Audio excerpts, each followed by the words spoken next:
I'm here with my Dash personal donut maker and a box of Jiffy Corn Muffin mix. The question is, will it donut?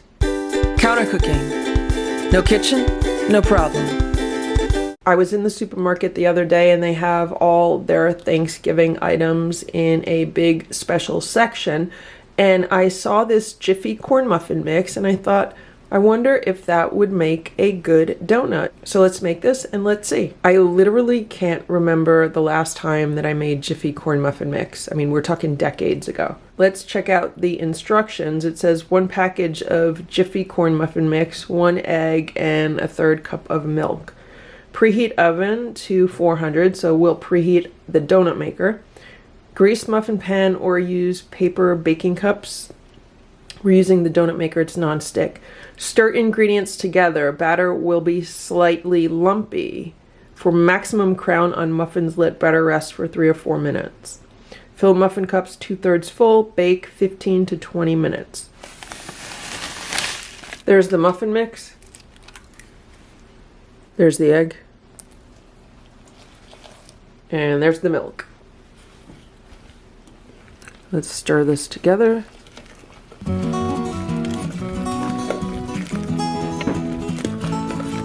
I just want to make sure all of the flour is mixed in. That looks good. I just plugged in the donut maker and the blue light is on. Once the blue light goes off, we are ready to start making our donut. The blue light just went off, so let's open this up. And I'm going to pour in my batter.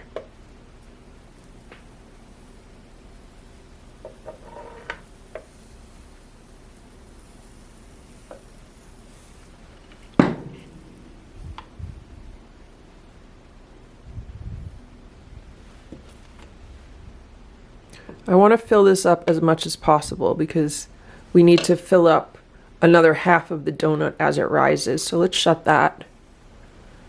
And the box says to bake it for 15 to 20 minutes, but since we're using the Dash, let's cut that in half and let's bake this for about 8 minutes. It has been 8 minutes and I am getting the aroma of corn muffins, but let's see what's going on here in the donut maker.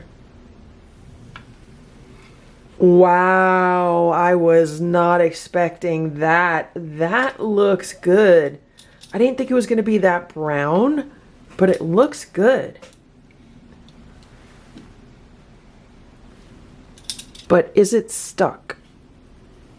Oh no, here it comes. There's the bottom. There's the top. Let's pour another one.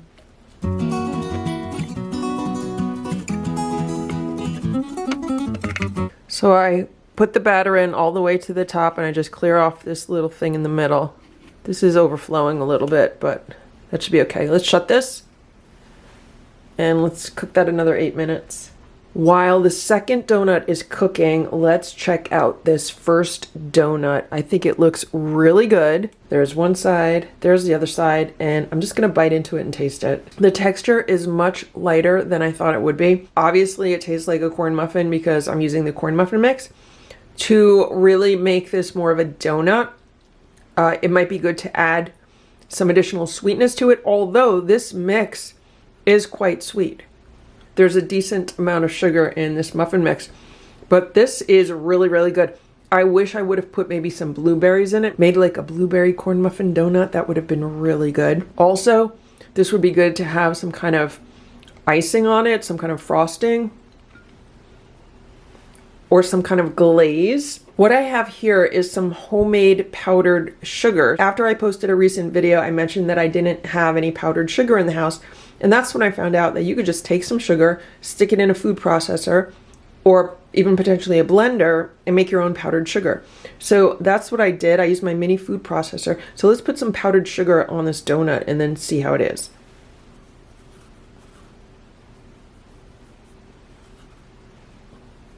My homemade powdered sugar did not come out as smooth as the powdered sugar that you'd buy like pre-made. But it's definitely like a finer consistency than the granulated sugar. So this is going to be kind of like a sugared donut, even though the powdered sugar is not sticking on it the same way that commercially made powdered sugar would. Adding the sugar definitely gives it more of a sweeter donut flavor. When I think of donuts, I think of something sweet. Adding the sugar to it definitely makes it sweeter. Let's see how these cut. Well, these cut in half, like you could cut a bagel in half.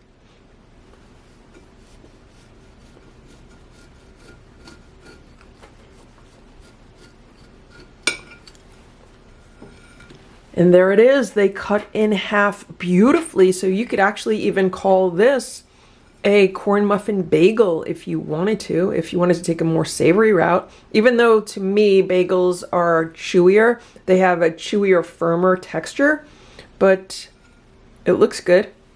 Cutting them like this would make an excellent breakfast sandwich. Like if I put a fried egg on here and some bacon, something like that, and then covered this up like this, you'd have a cornbread breakfast sandwich that would be so good. Let's check out the second donut.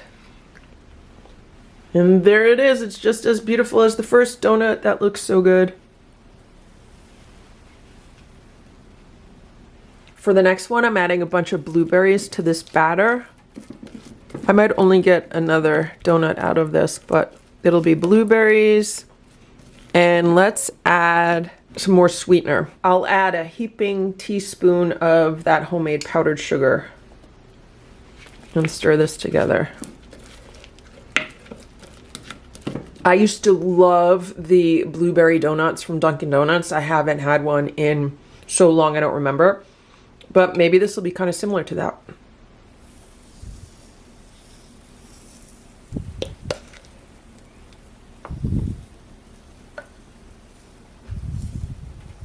Okay, we're getting a little bit messy here, but that's okay. Let's shut that. It's been almost 8 minutes now. The difference with this one versus the previous two donuts is that this lid is popping up higher. Like it seems that the donut is really expanding more. Also, there's been a lot more steam coming off, which makes sense because the blueberries have a lot of liquid in them, like they're juicy blueberries. It's been a full 8 minutes now. Let's open this up. Wow, that looks incredible. I'm gonna unplug this donut maker. What I'm noticing right away as I try to get the donut out is that it's like fluffier than the other donuts. I don't know if it's gonna be stuck, but it's not as firm as the other donuts are. And it looks like we have a disaster here. Yeah, so the donut is not staying together. See that? This is a bit of a donut disaster. Maybe I should have put additional flour into the donut mix when adding the blueberries, or most likely it seems that I added too many blueberries because look, this is just like all blueberries here, and the blueberries are not going to hold this donut together. So if anyone is watching this and is thinking of making a blueberry donut, don't add as many blueberries as I added. I went a little bit blueberry crazy. Next time I would add like half that amount. I just put the top on here. It's kind of like doing some reconstructive surgery, but I'm looking forward to tasting this. I'm going to use a fork versus picking it up. It looks incredible. It just doesn't want to hold a donut shape. I also have to be careful because those blueberries are probably piping hot. That is really good. The additional sugar definitely brings it more of a donut direction, and the blueberries are just delicious. But if you look at that, you could just see it's like way too many blueberries. And so that is how you can make donuts with this Jiffy Corn Muffin mix. I hope this video was helpful for you. If it was, please give it a thumbs up. Please subscribe to this channel if you'd like to see what else we can make in this Dash personal donut maker. Thanks so much for watching. Have a great day. Bye.